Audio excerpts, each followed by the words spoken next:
Hello, everyone. Welcome back to another episode of the Polish Dragon P.I. show. I am your host, Steve Zimkowski, the author of the Polish Dragon P.I. book series and a member of the Private Eye Writers of America. I am here to share with you old radio shows from the 1930s, 40s, and 50s pertaining primarily to the private detective genre with an occasional drama and an occasional mystery thrown in. My book series, The Polish Dragon P.I., the fifth book in the series is titled Midnight Cranes, where our protagonist, Tom Sipowicz, a.k.a. the Polish Dragon, goes undercover in an industrial plant where he has been hired to discover the reason for two deaths of employees. And then he discovers a drug smuggling operation that is headed out of Germany. The Polish Dragon P.I. books can be found at www.polishdragon.com, or they are available also on Kindle for just 99 cents. 99 cents on Kindle. You can get these award-winning books for just 99 cents. If you do not have a Kindle reader, you can download the app to your laptop, to your tablet, or even to your cell phone. This week's episode, we are going to be listening to The Adventures of Morse, which took place in the 40s and 1944, 1945, and it's about two San Francisco private investigators, Bart Friday and Skip Turner. This episode is titled It's Dismal to Die, Part 1. So without further ado, here we go.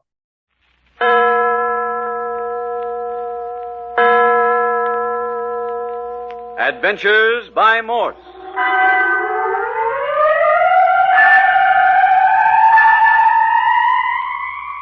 Carlton E. Morse presents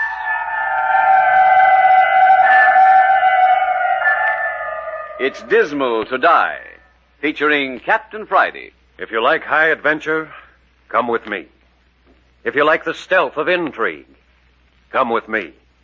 If you like blood and thunder, come with me.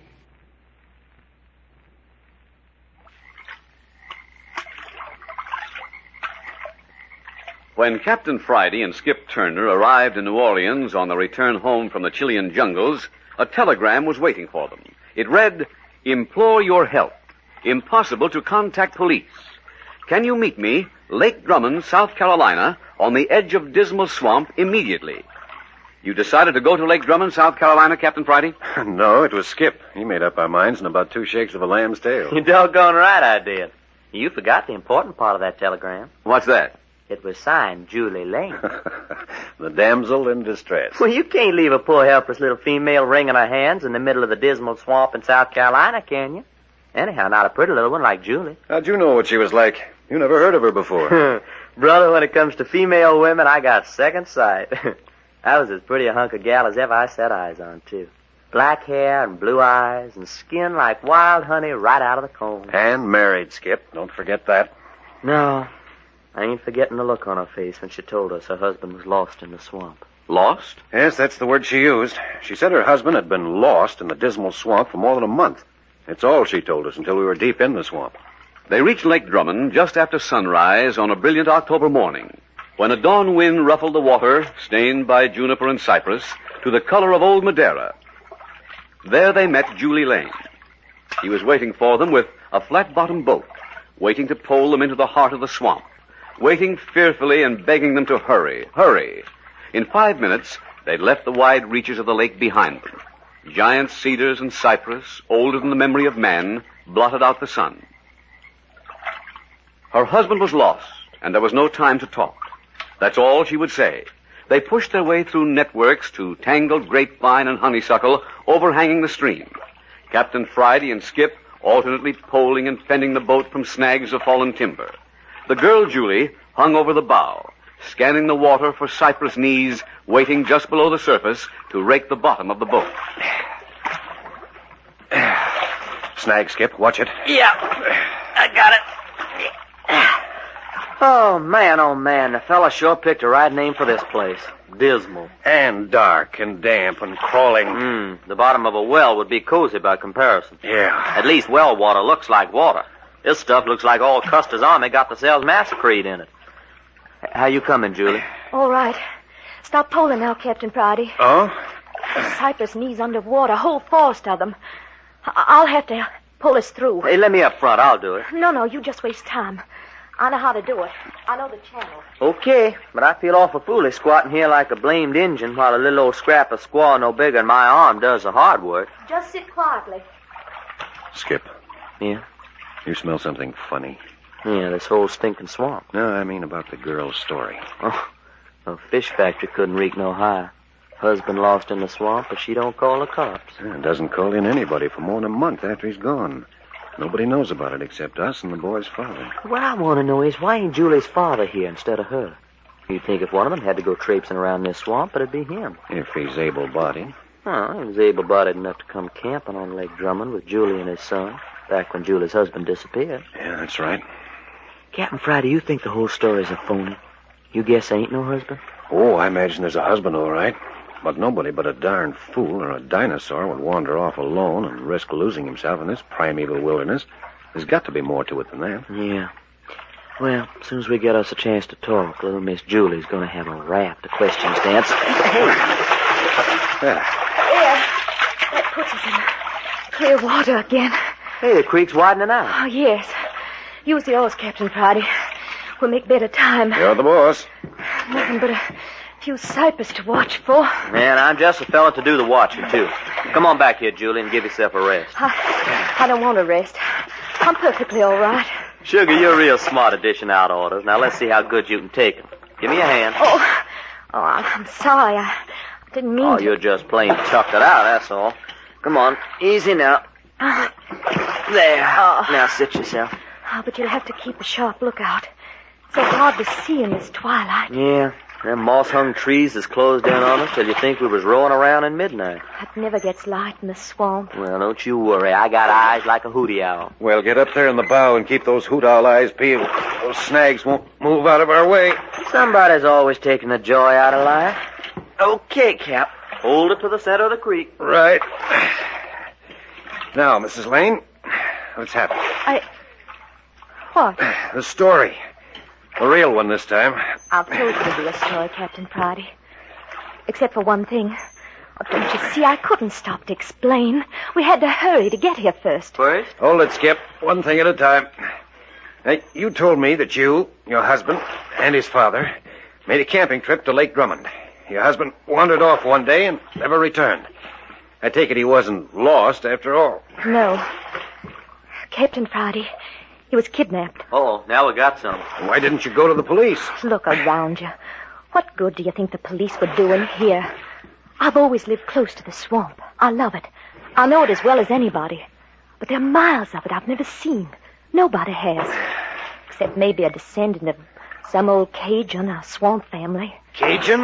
The Cajuns are a queer mixture of the backcountry people. Live to themselves. They've had these swamps to themselves for ages. Of course, they had to fight snakes and bears and quicksand. Quicksand. Is that stuff in here, too? Plenty of it. That's another reason I couldn't ask the police for help. The note from the kidnappers warned me.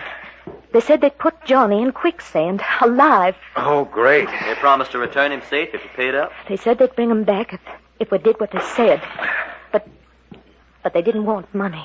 What? Oh, whoever heard tell a kidnapper's not interested in dough. These aren't. Well, then what do they want? I can't tell you. Now, wait, Mrs. Lane. How do you expect us to help you if you won't say what's behind all this? But I don't know what's behind it. Honestly, I don't. Oh, Captain Friday, what does it matter what they want, just so we save Johnny? You don't trust the kidnappers to set him free? They'll never free him. He's been with them a month. He must know something about them. They wouldn't dare let him go. Well, maybe you've got something there, sister. Easy, Cap. The creek's getting narrow again. Oh, you can still use the oars for a while. We're almost there. Well, pardon me if I sound curious, but just where is that? The place where I lost the dummy. The dummy? What's a dummy got to do with it? Not a dummy, the dummy. The big, shaggy Cajun who lives in the edge of the swamp and can't talk. I followed him here, as far as that bend up ahead. And lost him. Losing folks seems to be an awful bad habit of yours. Well, you just try tracking somebody through this country. You think this dummy had something to do with your husband's disappearance? I know he did. Once a week he goes into the swamp, and each time I lose him. This is his day to go in again. I thought if we could get here first, we could hide and watch him. Oh, so that's the reason for the hurry. Yeah. Reach me the pole, will you, Skip? Why, Short? Yeah. Pretty narrow here for rowing. We We only had a few minutes start as it was. The dummy always leaves right Hold after... it. What's up? Listen. Hear that? Hey, it's the dummy. Yeah, right behind us. Skip, grab those vines. See if you can haul us into the bank. You bet your life. Captain Bart, it's only a few yards to the bend. Can't we get around it so we can walk? No, not a prayer. Our only chance is to take cover. Let's work her in under the vines, Skip. Yeah, okay. It takes some doing. This stuff's been here since the year. Yeah.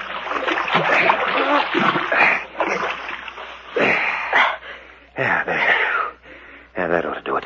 We're out of sight now. Mrs. Lane, Yes, answer my questions, but keep your voice down. all right. How did you know the dummy was mixed up in this? After the first kidnap note was delivered, I watched. The dummy brought others. Did you question him? No, he can't speak or write, and he pretends to be more feeble-minded than he is. But he's not crazy, Captain. Does he know you spotted him? I'm sure he doesn't. If he did... Whoa there. He's close.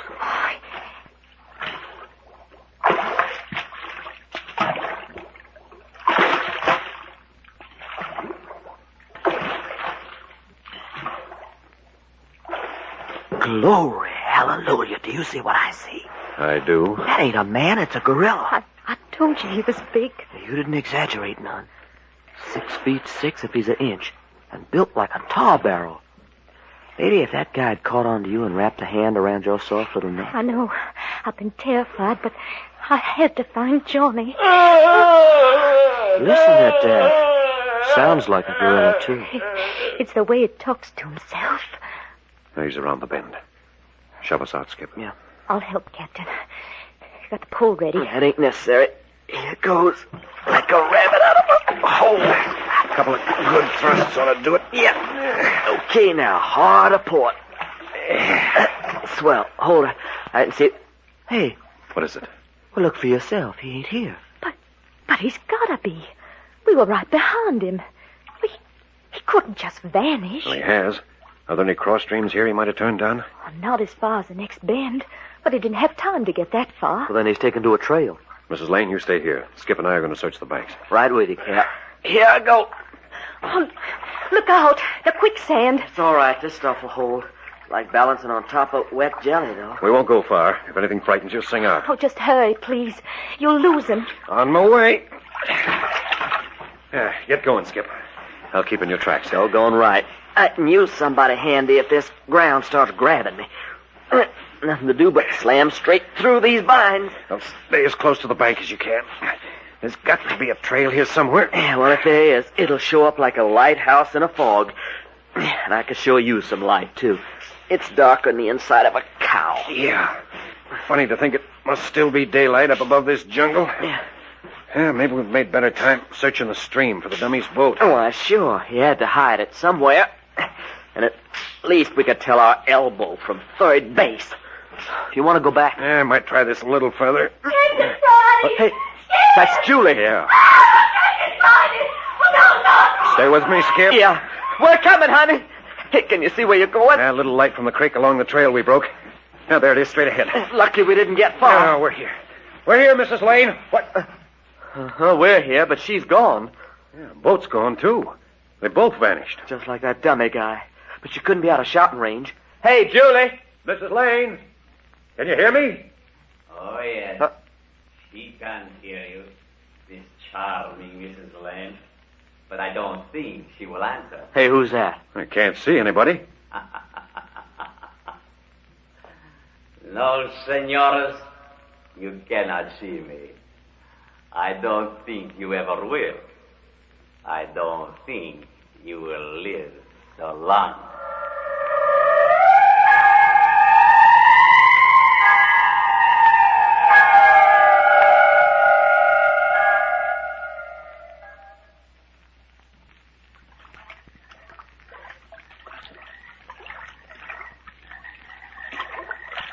Captain Friday and Skip Turner have gone with Julie Lane in search of the girl's kidnapped husband. They are deep in the heart of Dismal Swamp, South Carolina, a fearful region of ancient moss-hung trees, swarming vines, rotten earth, and quicksand, so buried in vegetation that not even a bird can live there. They were trailing the dummy, a huge gorilla-like descendant of a Cajun swamp family. But around a bend in the creek, the dummy vanished. When Captain Friday and Skip left Julie to search for him, she vanished too, and their boat disappeared with her. They shouted for her, but their only answer came in the mocking voice of an unseen man. No, senores. You cannot see me. I don't think you ever will. I don't think you will live so long. Oh, you don't, huh? You just step out and show yourself, and we'll see who lives the longest. Hold it, Skip. You, whoever you are, is Mrs. Lane with you? Si, senor. She is here. Morales has told you. Ah, so that's your name, Morales. I won't forget that. Listen, if Julie's there with you, why don't she answer us? If you've hurt that girl... But she is not hurt. It is because she does not wish to be hurt that she will remain quiet. What are you talking about? Have you forgotten the dummy? Me. I am not so big, but he is much man. I do not think he like it that the Senora Lane lead you here. She make one sound. The great hand of the dummy will reach out and... like chicken for the pot. Goodbye, senores. Oh, that low down. Listen, Morales, maybe we can make a deal. So? And what have you to offer? Safety for you and your gang. We'll get out of here and keep our mouths shut. You can go right ahead with your dirty work. And from me, you want what? The girl. Only the girl? Not the young husband, too? He'll have to take his chances. Just give us Mrs. Lane. No, Captain Friday. John, Hey, what are you doing to Julie? Enough, Tommy, enough. You see, senor, I do not wish to hurt you. Not yet. Such a beautiful lady. Come on, Morales. What about my offer? Your offer? I spit on your offer. I am safe now, Senor Capitan. You will never escape from these woods. I wouldn't count on that, brother. And how will you go? You are many miles from lake. You have no boat. The beds of the creeks, they are full of quicksand. And the woods, have you not seen? To go even a few yards requires many hours. No, senores, you will stay here till you rot. Bring the woman, dummy. Wait, Morales. There is nothing to wait for. I go to show the doctor are so pretty bride. She was not invited here, but she will be most welcome. The doctor also appreciates the beauty. Farewell, my friends, and pleasant dying. Doggone it, Cap. Are we going to let that cheap gangster get away with this? Did you hear what he said about a doctor? How does a doctor fit into this picture? Never mind no doctor. What are we waiting for? For our pal Morales to get out of earshot. Yeah, but all that truck you was feeding him about trading Julie for safety. You must have known he wouldn't go for it. Oh, but he did. Huh? I wanted to keep him talking. Not hard to do. Boys like Morales like to run off at the mouth. Talking? Skip, when Morales first spoke, could you tell where he was? Oh, I got you. No, I couldn't. Sounded like he was all around. That's it. All this water pressed down by the jungle makes a cave effect. But I knew where he was before he left. Why, sure, right across the creek, behind that wall of fallen timber. Well, come on. What are we waiting for? Yeah, better test the creek bottom first. Here, I'll get a branch off this tree. Yeah, lots easier deaths than smothering in dirt. How's you feel? Okay, no suction. No mud to your knees, though. Come on, let's go. Oh, boy, you ain't kidding. I'd sooner wade through a tub of glue. Yeah, good the creek's narrow here. Yeah, but what are we going to do now? There ain't no bank over here to climb out on. Water goes clean up to a mess of fallen stuff. You reckon we can clamber over? Hell, the boats didn't. Got to be a way through it somehow. Well, I'd give a pretty to find it. This stuff they call water feels like snakes tugging at my legs. Uh-huh. Nasty. Tugging. Skip, you've got it. Who, me? Yeah, the water. Take a look. It's sluggish, but it's flowing. Hey, it seems to be going under the barrier. Exactly. And that's no pile of lumber we're looking at. It's just what you said, a gate, a barrier across the mouth of the Branch Creek. Now we know what we're looking for. You're doggone tootin'. A rope or hinge to heist that wall up, or swing a rope. Right. Or how about a vine? Now, here's one. Good stout grapevine. There. You hear that? Oh, music to these ears. Give her another yank. Here she comes. And another creak behind her. Wow. Now keep it quiet. You see anybody? Well, nary a soul. I guess Morales was the only guard. Let's get a move on before he comes back. Trail along the creek edge. I can just see it in the twilight. Swell. Probably leads to the hideout.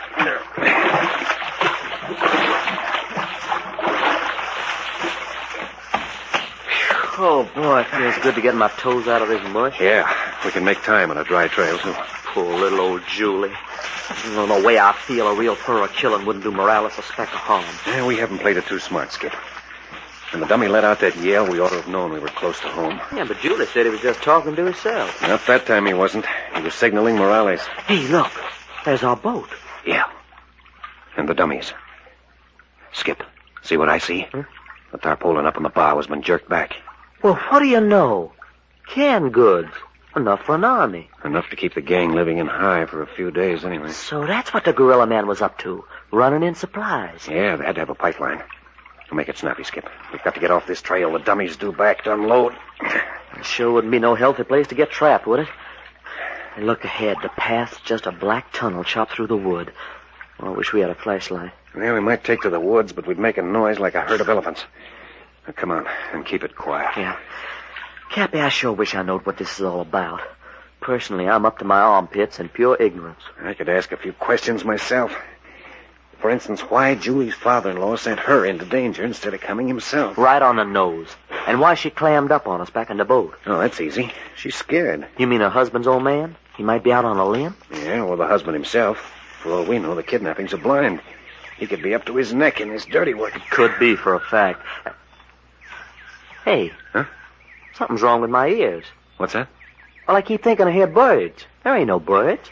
Oh, sure, it's birds. But there ain't no birds. Birds don't come in here. Well, not in the jungle itself. It's too dark and tangled. Yeah, there must be a clearing ahead. Hey, then we're there. Yeah, just about. There seems to be a sharp turn in our tunnel just ahead. Yeah, here we go. Skip. Sunlight. Well, for crying out loud. Man, that's the prettiest sight Oh, doggone it. Now I can't see a thing. My eyes are crying like babies. Yeah, I'm blind, too. Coming out of the swamp dark into bright light. Yeah, they'll clear in a second. Hey, I thought you was in front of me. I am. Well, who's behind me? Hey, look out! Quit grabbing me! Quit! The dummy. Let go, Skip. Let go, I tell you, or I... What the blue places? No, Captain. Do not move. Oh, another one, eh? Who are you? Your friend is in no immediate danger. A little uncomfortable, perhaps, with his head bent so across the dummy's arm. An interesting physical specimen, the dummy. Magnificent development. A little more pressure upon your friend's head. Tell him to release, Skip. Ah, you are prepared to be amenable? Very excellent, What do you want? but impatient. A regrettable characteristic of Americans. To the scientific mind, patience is essential. I want only a little cooperation. Revolver in your hand. If you will drop it on the ground. All right. No false move. You will recall that I placed 2 rifle shots at your feet. Your eyes are clearing, yes? You can see now? Yeah? Then you will observe how the bullets kicked loose dirt over your boots. For a physician like me, it would be a simple matter to choose for a target that exact portion of the anatomy. You can save the lecture. There's the gun. Now tell your ape to lay off Skip. An ape? You are observing. I myself have compared him to the anthropoids. Dummy, release the man. Remove his weapon. All right, fella? I reckon so. Do not be alarmed. The sensation will pass now that the breathing passages are no longer obstructed. It's real kind of you, mister. Doctor, my friend. Dr. Eckhart. Why not make it hair doctor? Exactly so. That would be more correct. An uninvited guest in our country. That is due to the stupidity of your people. But I'm here, and I have been of service. Perhaps later I shall be still of greater service. But enough of this. You will step forward out of the trail. Now, that dummy. He never could have took me in a fair fight. An interesting speculation. Perhaps we may arrange a little contest between you and him. We have so few amusements here. Gentlemen, how do you like our little home? It ain't so little. As you say, you observe the large living cabin. The one over there, the small cabin, is for, shall we say, storage? The wide protecting strip of marsh? Protecting? I should not advise you to cross it without a guard. Hey, you got Julie across there. You are concerned for her? But you need not be. She's safe with Morales. Safe? Well, that guy? Oh, perhaps he is a little, nervous at the moment. We have been long in the woods, but I command here. He has his orders. I shall save Mrs. Lane for a higher destiny. You talking about yourself? Exactly. Well, listen, I'll tear you limb from limb You if will you do do nothing. Dummy. Hey! Why, you ugly knocking skip out from behind. And you, Captain. Oh. Very good. Excellent teamwork, Dummy. As I say, I am a cautious man. Our guests will not now observe our passage across the march. Search them, Dummy. Take them to the storage cabin and tie them tight. They will make excellent specimens for my table.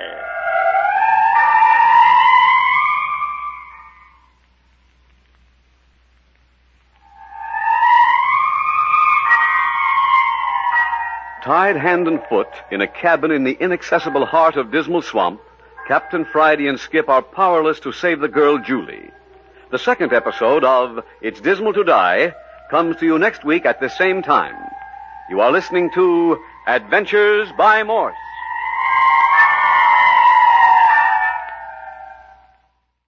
And that ends another episode of the Polish Dragon P.I. show. You have been listening to The Adventures by Morse, It's Dismal to Die, Part 1. And remember to check out the Polish Dragon P.I. books at www.polishdragon.com. And they are also available on Kindle for just 99 cents. That's right, just 99 cents on Kindle. So make sure you check out those award-winning books. And I will talk to you next week when we listen to Part 2 of It's Dismal to Die.